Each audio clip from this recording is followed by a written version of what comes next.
Sziasztok, drágáim! Ma is egy kérdezfelelekkel jövök.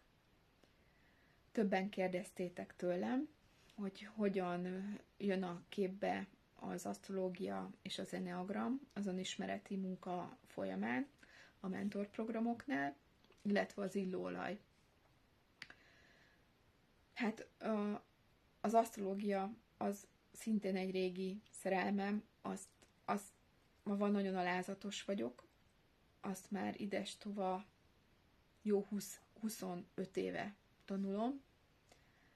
Az asztrológia, ez nem jóslás, nem hókusz-pókusz, hanem kőkemény matematika, a bolygók állását kiszámolni. Az asztrológia egy iránytű.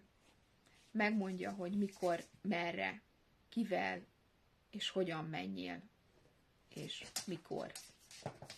Az eneagram is hasonló, az egy személyiségtipizáló módszer. Én azt gondolom, hogy az önismeret folyamán, és sokkal egyszerűbb, mint az asztrológia. Tehát azok számítás minden nélkül lehet alkalmazni, meg lehet tanulni, tehát nagyjából amire rájössz, hogy hanyas eneagram típus vagy, addigra meg is tanulod ezt az egész módszert. Egyrészt segít saját magad eligazodni az önismereti úton, azt is nagyon jól példát ad rá, amikor megpróbálod magadat becsapni, mert ugye az önismereti úton nagyon sokszor előfordul, ugyanis nem akarunk dolgozni magunkon, hanem az egyszerűbb irányba akarunk elindulni. Tehát ez nagyon jó értést ad arra, hogy én hogy működöm, illetve egy értést ad a másik irányába is, hogy ő nem azért viselkedik veled úgy, hogy veled kicsesszen, vagy neked rosszat akarjon, nyilván van is ilyen, de többnyire nem, hanem egyszerűen, mert neki ez a belső késztetése. Tehát 9 eneagram típus van, erre is most már elkezdtem készíteni az oktatóanyagot, illetve ami még kérdés volt, az illóolajok.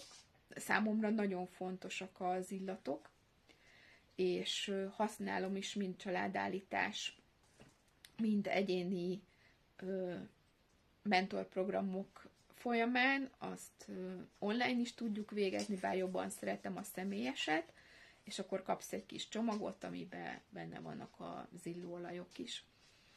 És az illóolajok az érzelmeket nagyon jól fölhozzák, felerősítik, tehát egy plusz, egy gyorsítósávot adnak.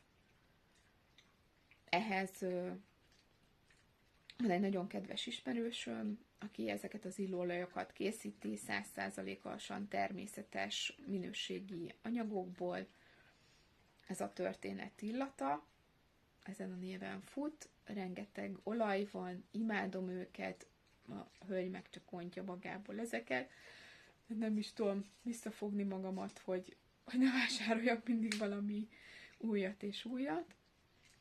Szóval legyen szép napotok, és mélyedjetek el az önismeretbe. Ha van kérdésetek, írjátok még le, és nagyon szívesen válaszolok. Sziasztok!